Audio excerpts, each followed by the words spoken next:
Halo pemirsa, bagaimana kabar Anda? Semoga kebahagiaan selalu menemani kehidupan Anda.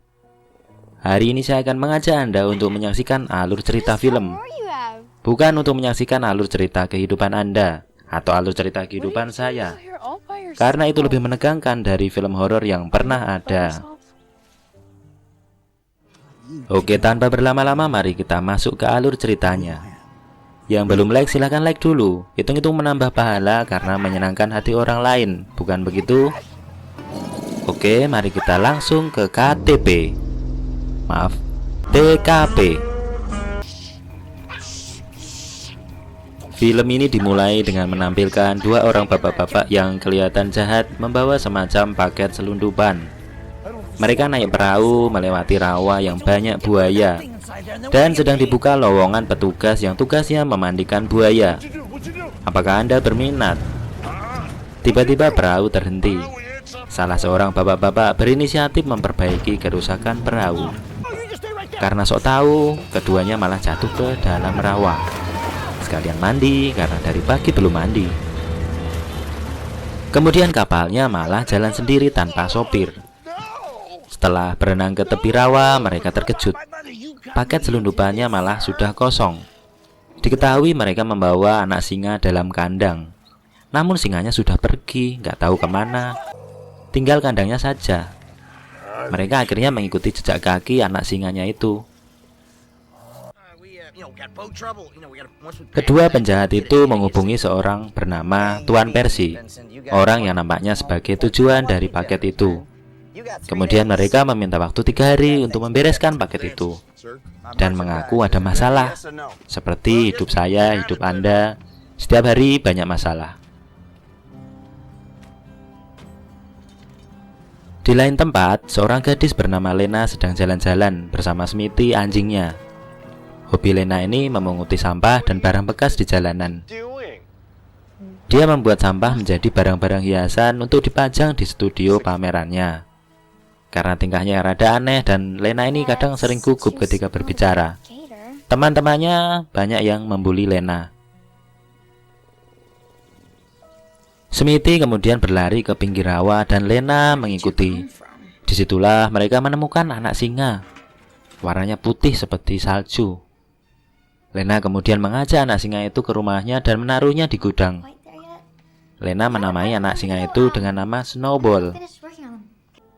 Dia merahasiakan keberadaan anak singa itu. Bahkan ayahnya sendiri pun nggak tahu.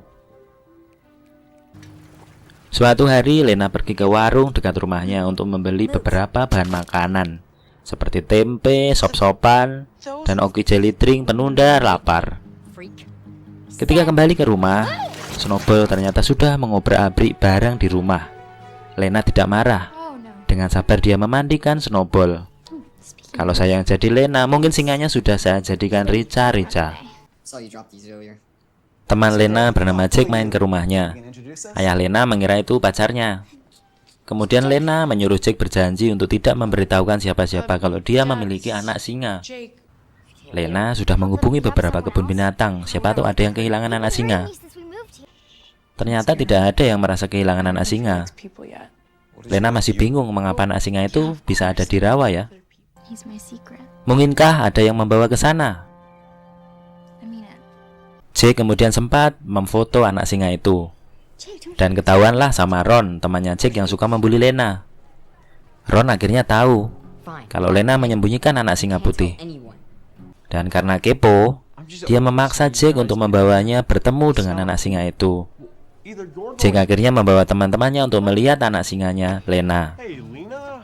Namun pas pintu gudang dibuka, Snowball itu tidak muncul.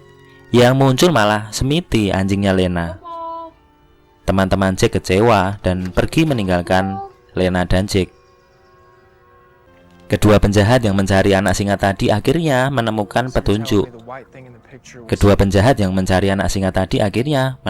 petunjuk. Lewat foto Lena bersama Jack yang sudah terlanjur ngehits di medsos sekolah. Para penjahat berhasil mengetahui alamat rumah Lena melalui Ron yang bertemu di jalan. Kedua penjahat berhasil membawa kabur anak singanya dan mengikat Lena di dalam gudang. Beruntung ya, Jack ini datang kemudian menyelamatkan Lena. Dan terjadilah pelukan di antara keduanya. Jack dan Lena berhasil mengikuti mobil angkot tadi. Maaf, bukan mobil angkot, ternyata pick up. Dan ketika kedua penjahat itu mampir ke warung untuk pinjam telepon dan menelepon bosnya, Jack dan Lena masuk ke belakang pick up untuk mengeluarkan snowball. Jack menggergaji ganda yang digembok itu. Saat kedua penjahat masuk mobil dan menghidupkan mesin mobil, Jack dan Lena masih berada di bak belakang pick up. Mereka pun terbawa mobil itu.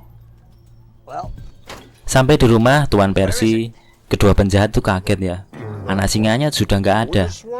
Ternyata di dalam perjalanan mobil mereka sempat mogok. Dan bukannya bantuin para penjahat, Jack dan Lena malah memanfaatkan untuk kabur, membawa snowball.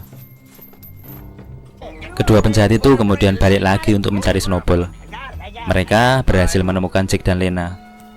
Namun akhirnya Jack dan Lena bisa melarikan diri lagi, karena malah datang anak buah Mr. Percy dengan membawa pistol. Kemudian film ditutup dengan tertangkapnya para penjahat oleh polisi, karena ayah Lena ini melaporkan ke polisi kalau anaknya sudah hilang. Polisi bisa mengecek lokasi mereka melalui Google Map lewat HP-nya Jack. Tuan Percy, orang yang menjadi dalang jual beli hewan, juga ikut ditangkap. Sekian alur film hari ini. Jika ada sumur di ladang, boleh kita menumpang mandi. Dan jika ada umur panjang, boleh kita berjumpa lagi.